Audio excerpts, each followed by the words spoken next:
আসলে প্ৰথম কথা অতি দুখ আৰু পৰিতাপৰ বিষয় যে যি সময়ত দেশৰ প্ৰধানমন্ত্ৰীয়ে শিৱসাগৰ জিলাক আইকনিক চিটি হিচাপে ঘোষণা কৰিছিলে, যি সময়ত ৰাজ্যৰ মুখ্যমন্ত্ৰী ডক্টৰ হিমন্ত বিশ্ব শৰ্মাই শিৱসাগৰ জিলাৰ ঐতিহ্য সুৰক্ষাৰ বাবে তেখেতে কাম কাজ কৰি আছে, তেনে সময়ত শিৱসাগৰৰ ঐতিহাসিক সম্পদসমূহ যিকোনো অসমৰ শৌৰ্যৰ বীৰ্যৰ যি প্ৰতীক, সেই সম্পদসমূহক যে বেদখল হৈ আছে, সেই সম্পদসমূহ যে বেদখল মুক্ত হ'ব লাগে, এই কথাবোৰ আমি জিলা প্ৰশাসনক আচলতে দৃষ্টিগোচৰ কৰিছিলোঁ।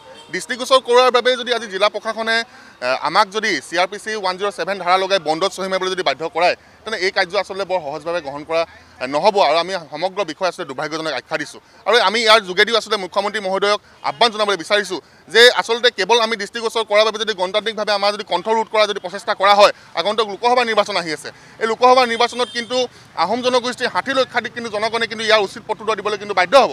আমি জিলা প্ৰশাসনক পুনৰবাৰ আচলতে দাবী জনাবলৈ বিচাৰিছোঁ যে আমি যিসমূহ বিষয় আচলতে দৃষ্টিগোচৰ কৰিছোঁ, নটিচ তেওঁলোকলৈ দিব লাগিছিলে, নটিচ আমালৈ দিব লাগিছিলে। আজি নটিচ আমাক দি পেলাই আমাৰ কণ্ঠৰোধ কৰিবলৈ বিচাৰিছে, কিন্তু যিসকলক নটিচ দিব লাগিছে তেওঁলোকে কিন্তু দখল কৰি পেলাই আমাৰ ঐতিহাসিক সম্পদসমূহ আচলতে ধ্বংসৰ গৰাহলৈ গতি কৰাইছে। গতিকে এই গোটেই বিষয়সমূহ আমি দুৰ্ভাগ্যজনক আখ্যা দিছোঁ। নিশ্চয় ইয়াৰ বিষয়ে আচলতে আমাৰ আলোচনা বিলোচনা চলি আছে, আমি খন্তেক সময়ৰ পিছতে এই বিষয়বোৰ আপোনালোকক অৱগত কৰিম। চাওক, আমি কিছুদিন ধৰি আচলতে ধাৰাবাহিকভাৱে শিৱসাগৰৰ ঐতিহাসিক সমলসমূহ বিশেষকৈ যমুনা বেদখল মুক্তৰ কাৰণে আমি বাৰম্বাৰ লাগি আছোঁ।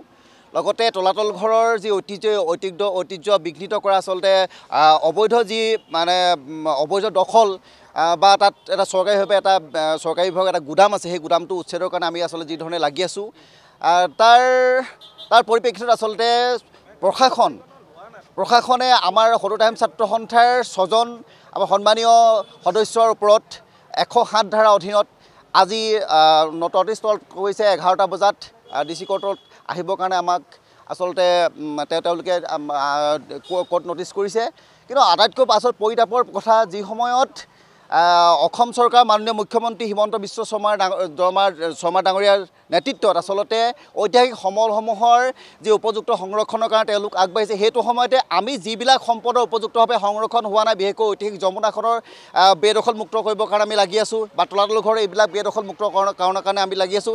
এইবিলাক যেতিয়া আমি চৰকাৰ বা প্ৰশাসনক আমি দৃষ্টিগোচৰ কৰিব বিচাৰিছোঁ, ইয়াত কিন্তু আমাক 107 ধাৰাৰ অধীনত আচলতে কিয় এনেদৰে নটিচ জাৰি কৰিছে, আমি এইটো আচলতে মানি ল'ব পৰা নাই। আমি কেতিয়াও আচলতে এইটো বিষয় সহজভাৱে ল'ব পৰা নাই।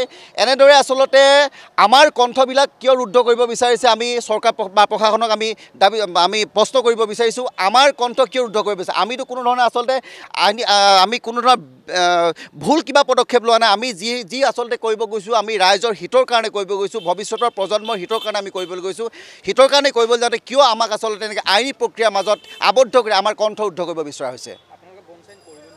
নিশ্চিতভাৱে আমি কথাখিনি ইতিমধ্যে আলোচনা কৰিছোঁ। আমি বনচান কৰাৰ সম্পৰ্কত আমি সিদ্ধান্ত ল'ম, খুব কম সময়ৰ ভিতৰত সিদ্ধান্ত ল'ম। আমি আচলতে আমি কেতিয়াও বনচান কৰিম বুলি আমি ভবা নাই। সেয়েহে আমি অধিবক্তাৰ জৰিয়তে আমি আইনী প্ৰক্ৰিয়াৰ মাজলৈ যাব বিচাৰিছোঁ। হয়।